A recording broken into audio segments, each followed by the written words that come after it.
Well, because technically the cockpit is a skiff, so it's a secret compartment. So if you're overseas, you should definitely not have iPad or phone in there because you're talking about missions and whatnot. However, back home, so I don't know if I want to tell this story.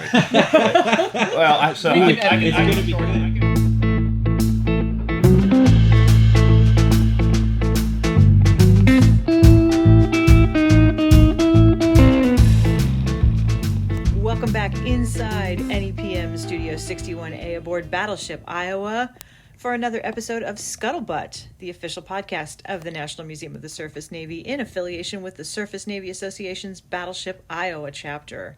And we've got three of the usual suspects in the room: CIO David Canfield, Development Director Kyle Aubie, and me, Marianne Fengler. I run communications. And we have been having fun talking with Navy pilots Kevin Borough and Jack Tribolet about their adventures in the MH-60 Sierra Seahawk. When we left off, they were comparing the Seahawk and the Black Hawk that the Army flies. Let's get back into this podcast.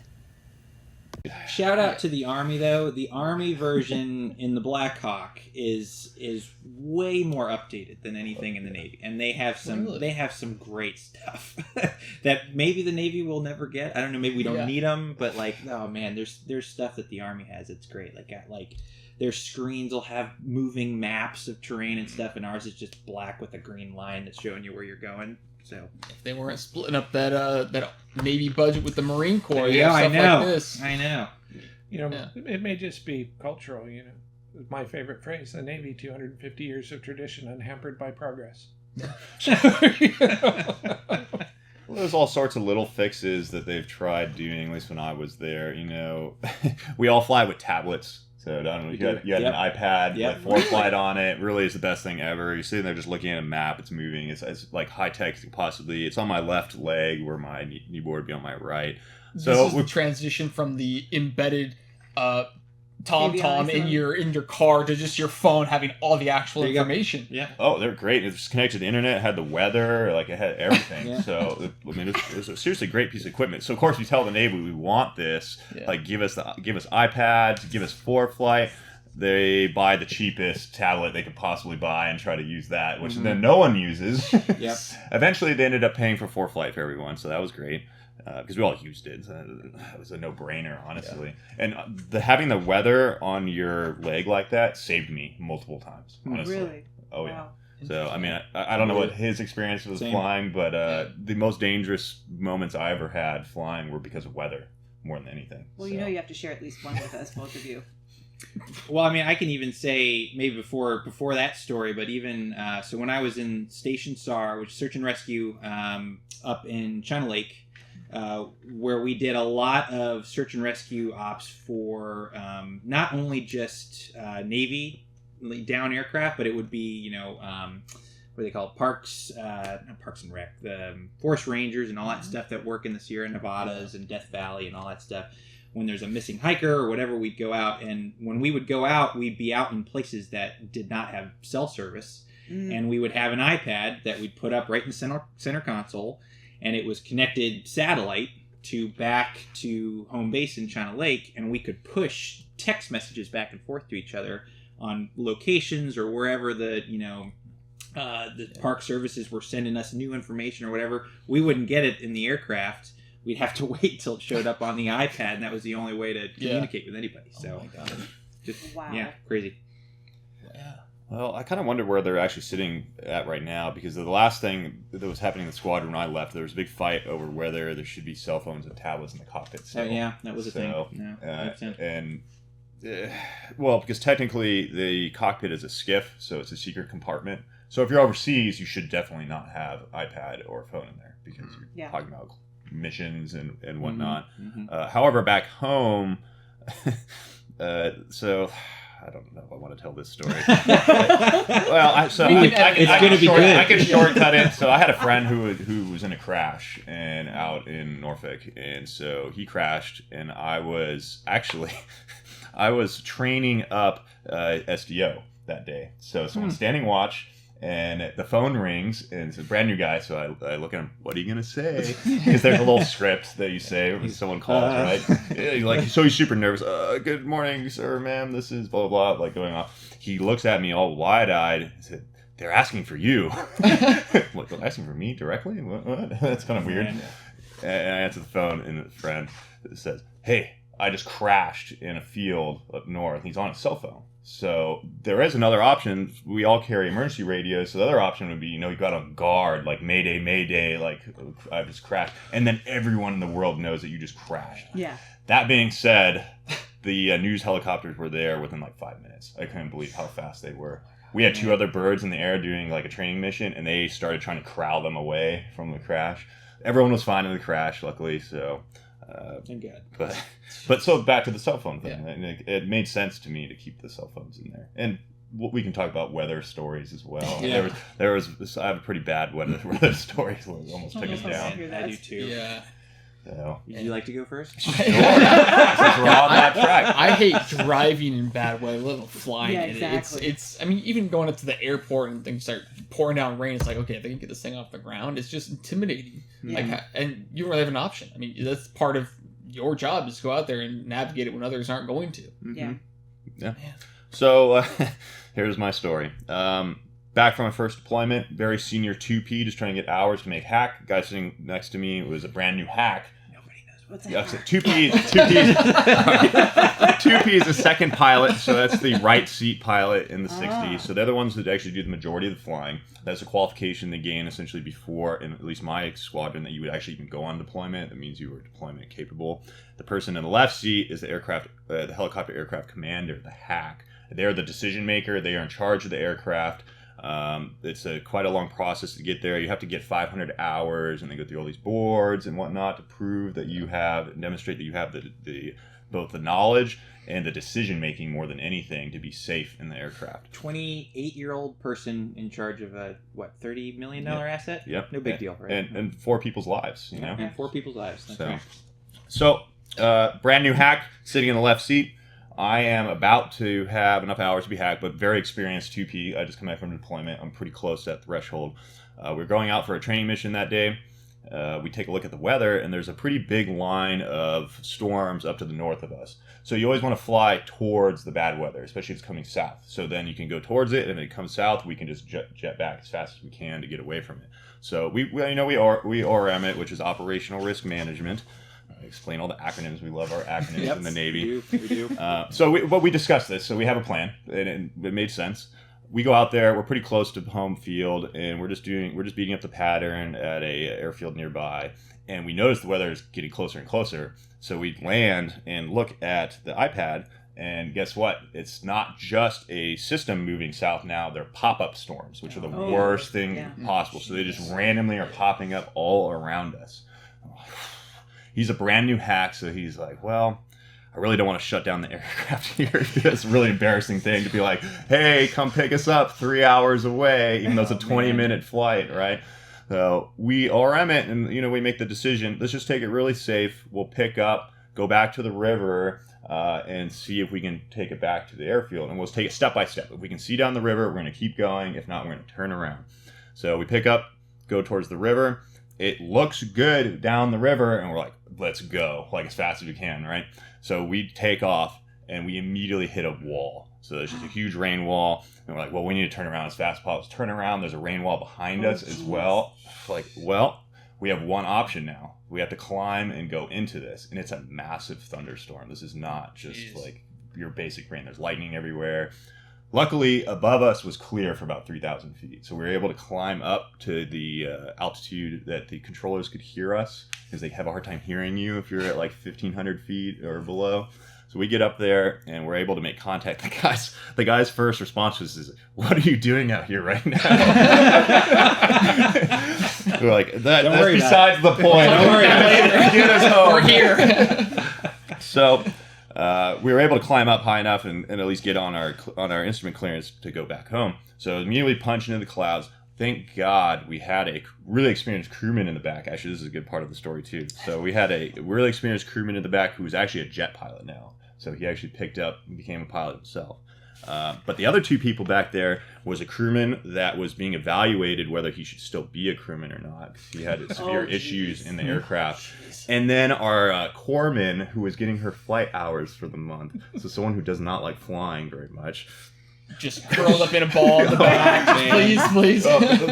Thankfully, they're being quiet, but the crew chief comes up, and he'd had some experience like this before. He said, hey, you just deal with the flying, you deal with the radios, all I'm going to do is watch your airspeed. So he actually fed us great information. We were already, I was flying, and the hack, he was doing the radios, so we were already kind of doing that. But he had the thought to watch the airspeed, which is probably the most important thing in that type of situation, because you're punching in, and the winds are so strong that I was actually watching my airspeed go from about 140 to 40 in the matters of seconds.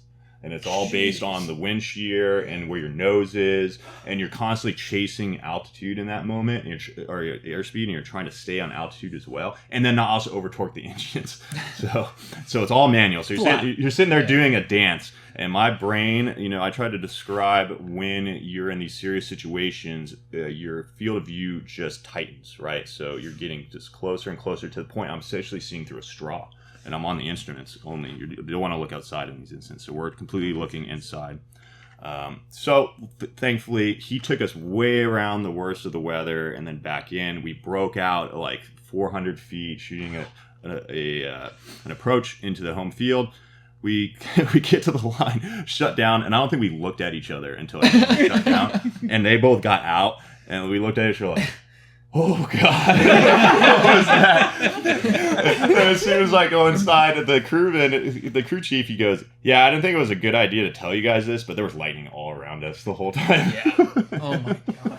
Raise your hand if you're glad you weren't on that one. Yes. The two other crewmen, so he went in, he quit, and then the corpsman went in, and she said, I'm done flying. So that was my worst weather story. And that other pilot, so he's actually an instructor at the RAG at HC2, and he said, I've never failed anyone at the RAG, and this was maybe 6 months ago. He called me, and he's like, I had to fail my first student because they would have died if they were in the situation we were in. Gosh. So, What's the RAG?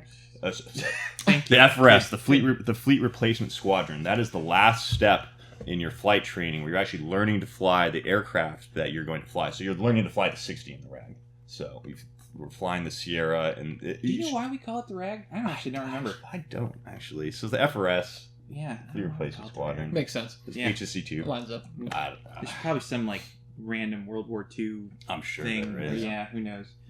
But you're a winged aviator at that point, so you're You know what you're doing. You're pretty competent, at least in the aircraft. You're flying a very much larger aircraft now, though. The TH-57, which they actually don't fly now. They have an updated. The new one, yeah. They have the 73, which is a little bit larger of a training aircraft and newer, and it's supposed to be very nice.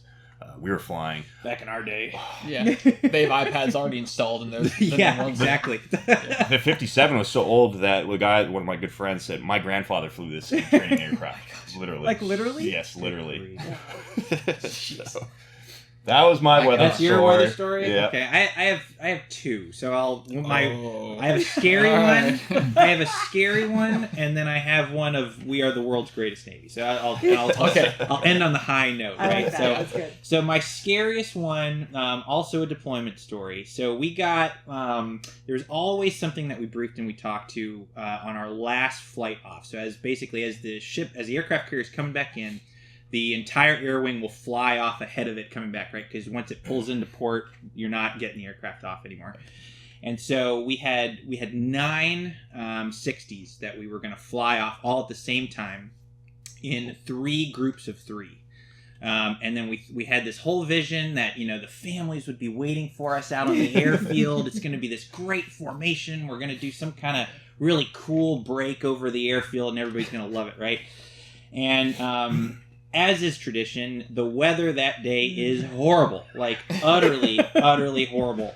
But we get into this mindset that we always brief to, that is, hey, you get this get home-itis. Like, we are going to get this aircraft off the deck no matter what to go see our wives and kids and everybody, right? Or husbands. And that's what we did. We knew the weather was utter trash, and we took off anyway.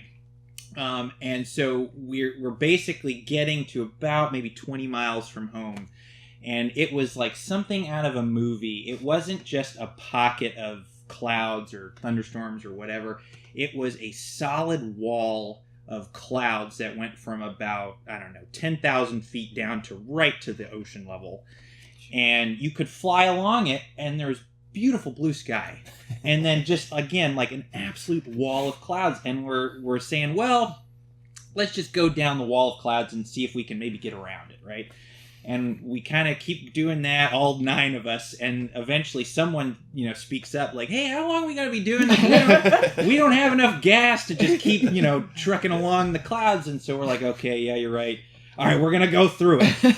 And I think probably, no one said it, but probably cumulatively around all 9 aircraft, which is, I can't do math on a podcast, 9 times 4, 36 people total, right? Thank you, appreciate that.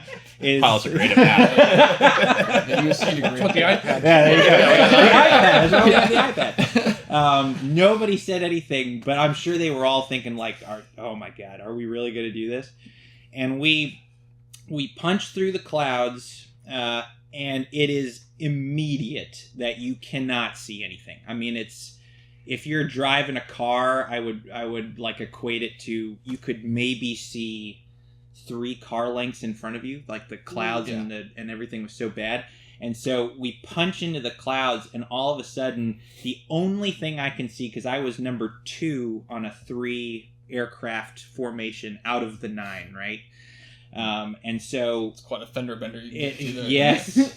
And so all I can see is the aircraft in front of me. I have no idea what the people behind me are doing, and I have no idea what the other 2 groups are doing. And we didn't really have a solid plan of what would happen in this scenario, right? In an ideal world, and this is something we fixed after this, was, hey, if this happens, then this group of 3 is going to go at this altitude. We're going to stay here, right? And you deconflict it vertically. Mm-hmm. And we didn't really have that. And so we're just flying along, hoping that at some point we get through. And when we finally did punch through, all 3 groups were spread out all over the place, and we had no idea where anybody else was. And it was one of the scariest things, because you don't realize it while you're doing it, because you're so focused on, I just got to keep this guy in front of us, as close as possible so I can see him. And when we got through, we realized, like, oh man, that was really bad. Like, I mean, you could have had another group come out of nowhere on either side of you, under you, above you, and just hit each other, and it would have been an utter disaster. But, thank God we made it through. And when we got home, people are hugging families, but I remember there were at least 2 pilots that were, like, visibly shaking, because I think once we landed, it hit you, you're just like, oh man, that was not good. That was really, really not good. Yeah. Now, so that's the worst I've ever done. The best I've ever done is the exact same type of weather, but during deployment, we're launching jets, doing God's work out there. And the weather is so bad, you can't really even see the ocean floor at 500 feet, and you cannot see the carrier that we're trying to stay within 5 miles. So, like, in the middle of nowhere ocean, I mean, that should be the only thing you can see, right? Yeah. And it was this really cool moment where I spent probably 3.5 hours flying, not seeing a thing. And the entire time I had an awareness of exactly where everything was based on the instruments that we had and the radio communications going back and forth to the carrier, where you could almost build a mental picture of where everything was in space. And you could get close enough that you knew you were never going to hit it and turn back around and keep doing your circle. And we did that for, again, like 3.5 hours while we were launching jets, launching and recovering jets. And it's that moment that you kind of realize, like, man, we are, like, as a country, we are so good at this. And it's inspiring. It's awe-inspiring, truly. Like, wow. And I don't think people probably don't really comprehend that when you just see an aircraft carrier on TV or whatever. Like, we are really good at what we do. The dance, right? Yeah. No, I mean, it is true. I mean, I like to throw the Navy under the bus as often as I've done. But, I'm at the tail end of 8 generations, and I got my 3 oldest wearing the uniform. There's something to it in the family. And it really is. When you stop and you realize it, and often when you operate jointly with other countries, you realize how much autonomy we have, how much trust we have, just with our own sailors, and how competent they are. And we really, as civilians, really take it for granted. Yeah. We have no idea the depth of what's going on out there. So, and usually done by kids. So. Yeah. Yeah. That's the thing too. That somehow it doesn't click for me. Like when I got out to the carrier last summer and just saw, I was like, oh my God, they're babies. They're babies. Yeah. Again, 25-year-old person in charge of a $30 million thing. That's pretty I just wild. feel bad because the two experienced pilots next to me are like kids' age. Now. Maybe slightly older than me. Yeah. Well, we appreciate all you guys have done and continue to do. Jack, Continue thank you. to do. Yeah. Yeah, Jack, you're still in, right? Yeah. I am. So finishing up my shore tour here, being an officer instructor at USC. So I've essentially been an assistant professor serving at USC, teaching and advising and whatnot. We're actually a consortium here, however, so UCLA and USC are one unit. They have one CO and XO, and then there's one Marine instructor that serves both universities. I am the only aviator in the entire area. So it's my job, to answer questions and help get aviators out of our students. And the graduating class is pretty incredible. I believe there are 16 of them, and 9 of them picked up aviator spots, which is intense. I mean, last year I think it was 2. Wow. So they're all crazy, crazy smart kids. It's really fun to teach. They pick up literally everything I put down. They pick up and run with. It's one of the most rewarding tours and just jobs I've ever done, teaching these kids. USC and UCLA is a single unit. Is there cognitive distance in there? They're very different units. So it's like today they're actually having their blood bowl, which is they compete against each other in a bunch of different sports. They're going to play flag football. It's pretty heated. I've seen some bloody noses and injuries. I've gotten punched in the mouth out there playing flag football for USC. Yeah, I'm serious. Yeah, so they're pretty serious about it for sure. Yeah. We had to back off flag football for a year because there were so many injuries from 1 year. Oh my gosh. That we're literally losing people to injuries from playing this. I think that's why we play dodgeball during Fleet Week now instead of basketball. Yeah. I think basketball is the #1 injury causer in the Navy or something. I think I saw that once. Oh yeah. The last MOI, she tore her ACL playing basketball here. So. No, man. Armored backboard, just saying. Yeah. We do indeed. We have an armored backboard on our. Well, I think we've covered a lot of ground here, guys. Ground out in the air. But no, Kevin, thank you for what you're doing today to just keep working with us. We'd love having you on board for Fleet Week. Jack, thank you for documenting the ship and everything we're doing here today, and for your family for single-handedly ending world wars. But it's been fun. Yeah. All right, so is that the cue? That's the cue. Do it. Join us again next time for another exciting episode of Scuttlebutt, the official podcast of the National Museum of the Surface Navy. And if you have ideas for topics or comments, anything but rude gestures, go ahead and send them to podcast, podcast, at labattleship.com, or as I'm fond of saying, podcast at labattleship.com. Fantastic. That's it. Yeah, cue the close music. Exactly.